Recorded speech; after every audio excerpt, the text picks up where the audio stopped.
Welcome to Patscast, the unofficial Regina Pats podcast. I'm Matt.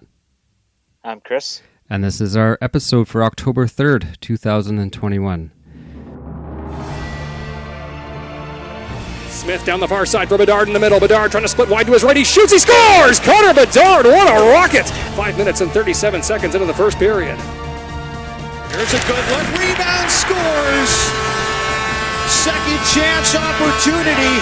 Sloan Stanek finds the back of the net, and the Regina Pats strike first. Carrier switches to his backhand. Carrier scores! What a backhand!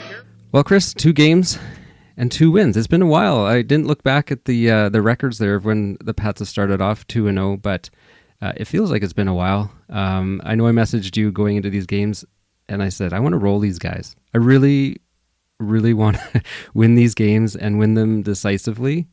I think maybe I speak for other people, but I don't know. I certainly feel that I'm kind of tired of making up excuses and losing. And I came out of this weekend really pretty happy with how things went. How did you feel? Yeah, it definitely was a good weekend. Like I said, we had the predictions. I was like, okay, well, if 1-1, home and home, always happy with the split. But winning both, and I mean, just the overall weekend, I think just the overall play was good. Like you didn't see, it wasn't like it was a lucky win here, or a goalie stood on his head there. It was a solid wins. And I mean, like the first period of the first game, I think the Pats dominated. I don't know what the shots were offhand, but they dominated that first period. Absolutely, they did. And I don't think it's that PA was bad either. Like, we're not going to say PA is a bad team. They were a good team. They've had success over the last few years, and they've lost some people, but this wasn't a cupcake team. And I agree that first period on Friday was some of the best hockey we've seen the Pats play in a long time, just dominating the play. The ice was tilted so hard for us, and it was awesome. But then you saw the pushback, and that's what you see, right? Usually a team's not going to get rolled the whole time. PA came out hard in the second period and probably won that period. And then the third, Regina weathered it. And it used to be, I found like that's when we lost these games, was we didn't weather those storms very well. When the team, if we did come out hard and maybe won the first period, it just felt like sometimes we couldn't hang on to it. Yeah, and the other just team, the miscues, you just couldn't get away from them, and then they were in the end ended up in the back of our net. Yeah, we'd make a little error, and it feels like maybe, it's 2 games, but maybe we have like a little bit more of a buffer if we make some errors. Just overall this weekend was awesome. I'm super happy about it. 2 wins against PA at that. It feels good. Keeper, wow, he's looking good. Really happy with his play. I think he got tested a little bit more on Saturday. Really happy with him coming up and stepping up in these big games already. How about, we can talk about Bedard, but how about some other players that stood out to you? Well, I had written down depth scoring. Like, you got goals from like Stanek, 2 goals. I think he had 3 career goals coming into this season. Englot gets one early. Like, how long did it take him to get a goal last season in the hub? A long time. So nice to see him getting off the schneid early. The defense I thought looked good. Maybe one guy wasn't a fan of yet was Svozil. Yeah. Like, he seems like he's a fourth forward. He maybe was trying too hard with the new team. No training camp with Regina here yet, but it looks like he's got some offensive instincts, and he set up a couple goals. So maybe just got to work on the defensive game and stuff like that. But like you said, keeper looked good. We weren't too sure what to expect from him, right? We know he's got the possibility of being a good goalie in this league. We're just not sure yet, and he looked pretty good. Like, he stopped a penalty shot in the first game. He stopped a breakaway on Reese Vitelli, which they turned into a goal going back up the ice. Yep. So stuff like that, it Totally. overall, I was pretty happy with these 2 games this weekend. Yeah, I agree. The secondary scoring, that was something we had maybe some questions about going into the season. And to see Stanek, Carrier, Englot, we would expect to get some goals, but you're right, he didn't produce a lot last year in the hub. So to get one right away is awesome to see with him. Svozil, maybe it's just getting to know the team and where he fits in the team. Friday to me he was really up in the play a lot. And he's got some good skill that way. But even in our season preview, we talked about him from his stats. Seems like more of a stay-at-home defenseman. And well, I mean, it all depends in those leagues. Like he was playing in the men's league too, so sure. He's not going to put up a bunch of points playing in the men's league. But even we don't know those leagues, all those other leagues he's playing in. But I mean, he didn't put up many points in the under 18s. But you just never know, right? Right, and he's still. I watched him a little bit more on the Saturday. I was trying to be a little bit more cognizant of how he was playing, and he still had some of those rushes, but his defensive play looked a bit better on Saturday than it did on Friday. And again, like you said, I don't know when he came back and landed, but he obviously didn't practice with the team a lot, and it's going to take a little while for these guys to gel back in. But a good start at least. Maybe it's just finding his game and how it fits in with the Pats and the league and whatnot, right? It's his first WHL games, so he's got some things to learn. Yeah, no, definitely you can't fault him really at all. It's early, and they did have him paired with Evans, and I thought, okay, but then early, I think it was the second period in the second game on Saturday that they split them up, and I think that's probably a good idea. Probably the right decision for now. Evans likes to go up too, so exactly, and you can't have both of them doing that. So you get Bateman and Cadu, more of a stay-at-home guy that can be there for sure. Yeah, when those guys jump up. I like Bateman's. He's a little bit of a more physical player. I think we're going to see from him this year. Definitely, he laid a nice hit in that second game. Yeah, absolutely. Did take a penalty for it, but I mean, it wasn't the dirty per se. They said it was a head contact, which is that stuff's going to happen. It's not like he ran the guy. It wasn't or like something. A targeting one or anything. No. So speaking of penalties, I was more happy on Friday with our quote unquote discipline. Only took 2 penalties. Saturday it kind of slipped up. But watching the game, some of those penalties we took were a little ticky-tacky, in my opinion. They were, I don't know, it seemed like PA was didn't have the edge on their blades sometimes. They were falling down pretty easy, but we took 7 penalties on Saturday, so hopefully clean that up a little bit going forward. That's been part of our problem the last few years, is the amount of penalties. So it's been a going problem for quite a few years, I think. Yeah. So it'd be nice to keep that under wraps and clean that up going forward. One thing I did notice, and maybe didn't come across on TV well, was the fourth line just grinding hard. So Zane Rowan, Whitehead, and Tanner Howe. There was a few shifts there. They were just grinding. They were doing the fourth line job. They were really holding the puck in the offensive zone even, and just doing that fourth line work of killing some minutes, getting the other guys some rest. I was really happy to see that from that fourth line. Yeah, and so I wonder how much kind of rotation that fourth line is going to have, because you had Armstrong, Rowan, and Vallis in the first game on the fourth line. Yep. And then Rowan was the constant, and then Howe and Whitehead jump into the fourth line in that second game. Yeah. Howe was up with Carrier and Stanek, with Dubinsky out. Nice to see him back in that second game. Sounds like he was nicked up. Couldn't go the first game, so so I wonder what rotation they're going to have on that. Exactly. They've got some fourth line, so it'd be decent pieces to move in and out, right? Like, it's nice to have that little bit of depth. Mm-hmm. With like you haven't seen. Yeah. You got like a guy like Michaels hasn't seen it yet, but so I wonder, how much ice time those guys are going to get and what kind of rotation they'll have. Yeah, and who knows, as injuries start to creep in, which they always seem to. So they always will happen. Yeah. Right. Yeah. There's every team's going to have injuries, so you got some decent depth that you can move into the lineup. And I think Howe's a guy that can play probably up and down. He's not the biggest guy, but we know he's got some skill. Yeah. So he's a guy that could play up on the second line without being a detriment to that line. Totally. Good. Yeah. I mean, overall, just a nice weekend. It's nice to get 2 wins. Usually, you expect, we'll split this and start 1-1, and to come out of it 2-0 is pretty good. I'm happy with the weekend, happy with the team, and we'll see how things keep going. Anything else you want to say about those games? No, I don't think so. I think just like you said, it was an enjoyable weekend.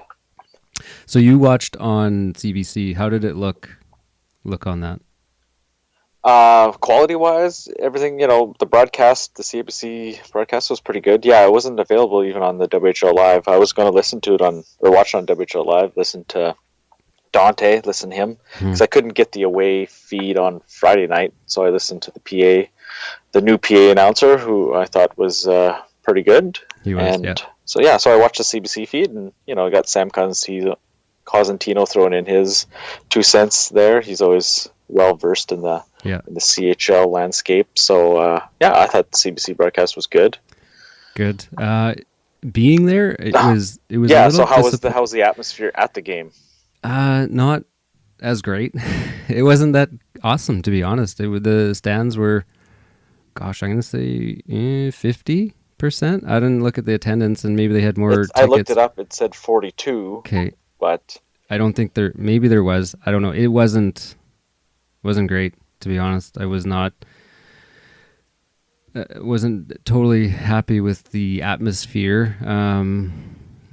It was pretty quiet. You could hear Strush, you could hear some of the players and stuff, and it wasn't the most raucous crowd per se. It wasn't, and maybe it was a Saturday afternoon. You missed. It was nice. It's super nice out still. So there was lots of factors. Okay, the game gets changed to 1. It's beautiful out. It's a Saturday. Like I couldn't go, but I mean, if I would have went anyways. But I would have been like, oh, I don't want to be here. Yeah. Right. Like, and then the whole, COVID thing. Like, if people are still not comfortable going to a big crowd, and they might not even. A few people that aren't vaccinated that aren't going to go then, and stuff like that. So there's lots of things against having a good crowd there, or haven't figured out the passport thing yet. But I can say that too. It is super slick. If you just, it's like you have to scan they use your phone for the ticket anyway, so it's like it's one more swipe. It's not a big deal. But I agree. There was lots of factors why maybe there wasn't that many people there, but hopefully it's a little bit more attendance going forward. It'd be nice. If they have a good team. I think if they start getting some wins, they'll get some attention again. That's Regina, and then though. This weekend doesn't help. It's the long weekend, Sunday afternoon at 4. That's like right in the middle of the weekend, so that's going to be a tough draw again. That's like when a lot of people are settling down to eat. Supper. So, yeah, exactly, right. I can't see it being too well attended this weekend either, but no. Overall, and you mentioned CHL TV again. It's on devices now. You don't have to stream it necessarily from your phone, so they have it on Apple TV, Roku, and Fire TV, and it looks great. It looks super good. The quality is improved tremendously. And I watched some other games because you get the whole WHL package, and it looks good from other feeds. Some of them didn't have the audio even working at all. So yeah, there was some audio issues. I think Friday night there was both audios going if you had selected home or something like that. The Winnipeg Brandon game on Saturday night we were both watching had no sound, but Winnipeg was one of the worst quality a couple years ago there, and their quality was very good. They had a couple different camera angles, which was nice. But yeah, we flipped over to the Portland game, Portland Tri-City, I think it was, and that was good quality later in the evening. Yeah. So yeah, I'm very happy with that, especially at the price point now, right? Yes. Yeah, and if you don't know, check your...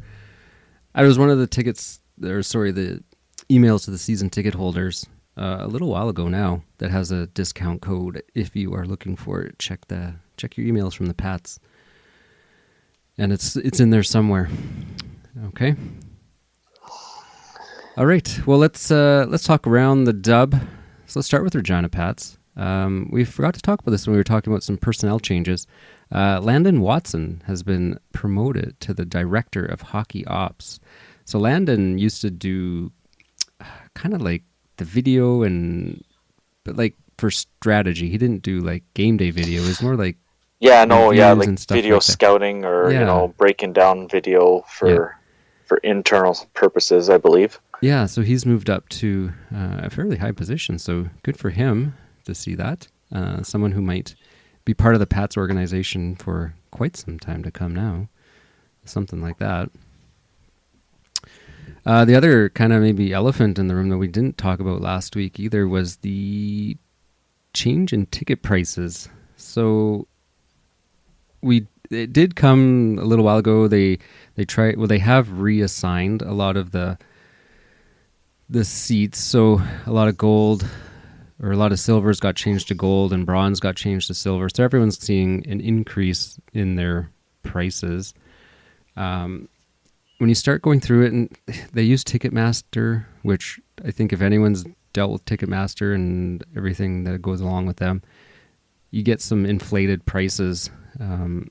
So we just have a little breakdown here of the new ticket prices. So if you were just walking up, going to the box office or online, and you're going to get a ticket for the game, you're looking at $42.50 for a gold, $34.50 for a silver, and $29.50 for a bronze. And that's including all the facility fees and Ticketmaster fees and taxes. So you're not getting in the door for less than $30 now, which I think I'm not super stoked with that. I don't know. I think that's a little bit much because we have our season tickets, but you use your passes or something, and if you use all those up and say someone wants to come with you, it's $30 at least for them to get in the door. That's tough. You think junior hockey's still kind of like a family-oriented entertainment, but I mean, at that price, that's getting tough. Like a family of four, you're looking at minimum $120 just to get in the door, right? That's and then if you do get a bronze seat, because there's so few bronze seats anymore. Yeah. That's a tough go because you bring a kid or two. I mean, how much do they actually watch the game, right? Right. So you're not paying. You don't want to pay good money for them to come to the game because they're not that interested in the complete game and stuff like that. So that's usually most places have the kids tickets where it's discounted. You pay $15 for your kid instead of $30, and it's okay. Well, he's going to run around for half the game. That's fine. Yeah. But that's tough. That's tough. Like we'll see the next Sunday. I mean, I'm not going to count this Sunday if you're not going to be there. Might not be there, but the next Sunday, normal weekend, how many kids are we going to see run around at that 4:00 game? Yeah, it'll be interesting. I'm really, if there's any suggestion for them is you have to bring back a kid's ticket. You can't charge $30 for a kid or $35, $42. Like no one's going to do it. They're not. I'm sorry. No. It's just not going to happen. And you're going to lose. And that we often said that was one of the nice things. It was the barrier for entry was so cheap. You could get your whole family in there for, a low price. Now you're competing with CFL tickets, right? Like, yeah, it is just not gonna fly. Yeah, and the thing that is the Riders only have 8 or 9 games, so you can justify spending $40 for a ticket to go, to a few Rider games because it is only once a week or once every couple weeks, right? Yeah. Where the Pats are putting out 34 games. Like, can you pay $40 34 times a year? That's getting up there. Yeah, it is. It's not going to happen. It's going to suffer if they don't address that next year. I mean, like even okay, so the team's going to be pretty good this year and should be pretty good next year. What happens after the year after Bedard leaves and it's a struggle again? Like, what is attendance going to look like then? Yeah. Like we saw what happened after the Memorial Cup, how attendance dropped, but with the ticket prices that much more, just a few years later, it might crater. Yeah. And it's funny, you go on and you look for like, what is a kid? Like what age do I actually have to buy a ticket? There's nothing. There's like, you'd think logically maybe, okay, if you can carry them in and they're going to sit on your lap, that's okay. But there's no Details. age. Yeah, there's nothing. So you just assumed your son needed a ticket, and so you used mine, obviously, which wasn't a problem. So I assume so. And although our row was empty, there was no one in the whole row. Our row was usually empty. Yeah. I mean, those 4 seats beside us were season ticket holders, but they were never there, it seemed, unless we brought somebody extra, and then there was 4 people there, and I was like, exactly.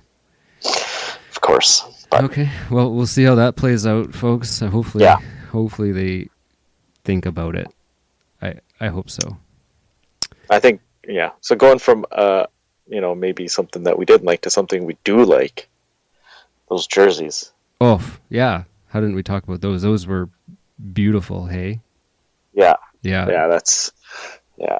And using that logo, just when they got rid of the Reds, a few years ago there, that had half the dog and the cap badge in the front, and I said, they should just go full cap badge on the red if they want a third jersey. Yeah. And then they did the Memorial Cup ones, which everybody loved, and then now they did these. It's like, I wasn't too sure about the sash kind of thing.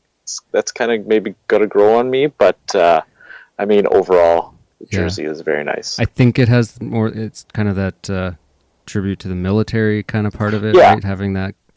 Once they explained it, it was like, oh, okay, that makes sense. Yeah, really, really nice, sharp jerseys, like that logo, and then they have the, I don't know, what do you call those? The arrows, kind of on the sleeve. Oh yeah, the chevron. Okay, really nice. Didn't win the draw. Neither did you. Sorry. No, I think Brampton, the battalion, they had similar thing on their their jerseys because they're military related as well. Yeah. But they look super sharp. So getting away from the Pats. So still speaking of jerseys, PA announced on Friday they were bringing back the logo with the man of Middle Eastern descent. Kind of raised my eyebrows a little bit, just in, the times have changed over even the last couple of years, that things are a little more sensitive to that kind of stuff. And I was surprised that they even tried to bring that back, to be honest. I know it's retro and it has a lot of history in the team, but you got to read the room a little bit, man. And, I wonder, like, how many levels does this got to go through to be approved? Say yes, do it. Like, I'm sure the WHL has to say yes, and then 24 hours later they say, ooh, maybe not. Like, it must not have come across. I know they wore them just 2 years ago, but like you said, it's things even in 2 years have changed, which is, I'm fine with that. It's just they just kind of maybe should have thought a little harder. Obviously the commish didn't see it, because once he did that announcement came out pretty quick, and it was like a Saturday night or something. It came out. Yeah, like I got the email at like 9:30. Yeah, they weren't messing around with that. I think he said, "What? Who approved this?" Yeah, I mean, they didn't. Yeah, didn't wait till Monday morning. Like, it was. Yeah, gotta get on this now. Yeah, so that was an interesting one. Some other news. So we touched on Carter Massier last week. Kind of being a free agent, and Okotoks of the AJHL has picked him up. So I tweeted at them that they're getting a kid with some wheels, and he'll be fun to watch. So good luck to Carter in the AJHL. Some other stuff. So Swift Current also won both their games this weekend, which is awesome for them. As much as we had a rivalry with them, I think we're gone past that. None of those players exist anymore. They're long gone. And I mean, we still don't like them, but, don't want to wish them complete misery. So they're 2-0, and we looked up. They only had 10 wins in the 63 game shortened season, and 11 or 12 the season before that. So yeah, so not very many. So to get 2 right out of the gate is pretty good for them. Really good for them. And so they are in the Central Division this year, but we'll still get to see them a little bit, hopefully. And yeah, that's nothing wrong with the rivalry getting rekindled if we're both doing okay. Yeah, and I seen a stat. Their entire roster has 76 career goals, so that was before the 2 wins. So I was like, ooh, they might be in tough again this year. But they came out and beat Medicine Hat home and home, so that's good for them. Yeah, that's awesome to see. Okay, so going into this week's coming up games, so at Winnipeg, at Moose Jaw, and then versus Brandon. That Winnipeg game could be a doozy. They absolutely whipped Brandon this weekend. I think it was 10-1 on the Friday and then 7-1 on Saturday. They are putting up some points, so that's going to be an interesting one. I think they're a pretty good team, and we'll see how that one goes. Yeah, definitely. They've got some young talent. They've got another stat I saw. They don't have any playoff experience, but yes. That doesn't mean anything in this league, right? That's true. Yeah, they not even their 20-year-olds, hey? I guess not. I mean, I'm taking this as truth. I mean, it's Alan Caldwell. He's usually pretty good on stuff like this. So I trust him. I mean, yeah. I mean, no playoffs the last 2 years, so right. I think 20 might have some experience, but I guess not. And I mean, that doesn't matter. They came out and I mean, the talent. You look at the talent last season, even with Krebs, but all those other guys, like their 16s and 17s, and even 15 Benson, he looked good as well. So they're going to be a good team this year. Yeah, they are. And I think Brandon's missing quite a few guys, so maybe don't take those losses at face value, but there's still 2 tough losses. Yeah. And then Moose Jaw on the Friday in Moose Jaw. They're 1-1. They kind of got beat down they beat down Saskatoon fairly bad, and then lost I think 4-2 on the Saturday in their home and home. So we'll see. We'll see how that is. They've got some good young talent there as well. Kind of that meeting up of the Bedard and Yager storyline. Yeah, he had a hat trick in one of the games. I can't remember. I think probably that opening game. Yeah, I think they won like 7-1 or something. 7-1, I think it was, or something. So yeah. So Bedard only had 2, so he's kind of behind the 8 ball here. well, okay. And I had this written down. I forgot to talk about it though. Bedard, if teams play him like Prince Albert did, he's going to have a hard time finding space.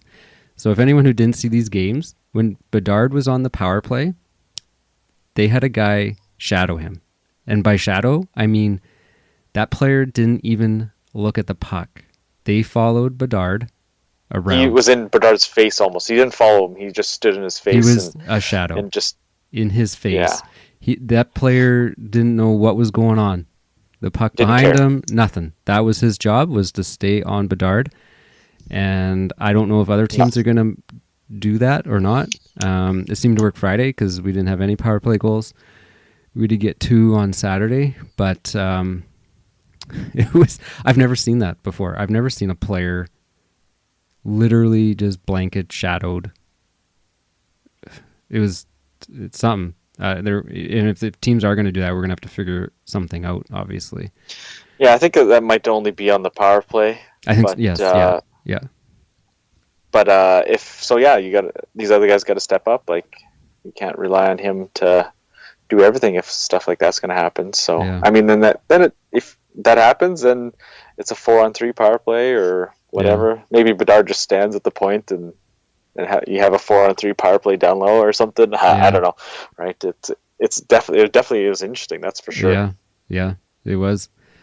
But that's what comes with territory. He's going to be, target number 1. Everybody's not gunning for him, but they're going to be game planning against him. Because everybody knows that you can't let him give him time and space. You can't. But God, he still finds it somehow. It's just. Well, you look at that goal on Saturday. Like, I know. Look at the dive. He just dives and chips it over the guy's shoulder, over the goalie's shoulder. He's got like that goal scoring gift and Touch. sense. Like it's kind of like an Ovechkin where he like is on his back and sliding and still can score. And you're like, how do people do that? And it's just yeah. And the goal he had in that first goal in PA, like that goaltender barely moved. He was just like, it's so deceptive. That's what the best word I can say, like, is deceptive. Speed and his shot and just his abilities. Like, yeah. It's going to be interesting. You go back to that first goal. So he had almost the exact same play, and the goalie got a piece of it and went out or whatever. And then he comes down exact same thing again. And I don't know if it was harder or a quicker release or whatever. And it just beat the goalie that time, right? And like you said, he just barely moved and off the post and in, right? Like it was a perfect shot. I think the goaltender thought it was going wide or something. I think so. It is like, and then yeah. I know. Like I said to you over text, I was like, he's just dialing his sights on that first one, and boom, it's in the back of the net the second time, right? He doesn't miss twice. Yeah, it's pretty phenomenal. And we almost made it the whole time without being on the bench. Anyways, where were we? So Moose Jaw, and then wrapping up against Brandon. They might have some of those players back by then, you think, or no? Yeah, I've seen Ridley Gregg. He's coming back right away here, so he'll be back for that game. He's one of their better players, and so good. And actually, speaking of, one more quick one. Yeah. Speaking of players, I seen Sillinger might be starting the NHL season with the Blue Jackets, so that might be, I don't know if he'll stick there, but that might be a tough loss for Medicine Hat team that has struggled out of the gate here, because he'd be a huge loss if he stays in the NHL. Huge. Yeah, it would be. Anyways, what I was going to say is every game is going to be tough. People are going to play up against Bedard, I think. Oh, for sure. Yeah. Hopefully nothing dirty. I don't want to see that. Yeah, you don't want to see that. I don't think anyone does. So. Yeah, everybody's going to give their best shot with the Pats. Shut them down or, try to go toe-to-toe with them or whatever, right? Absolutely.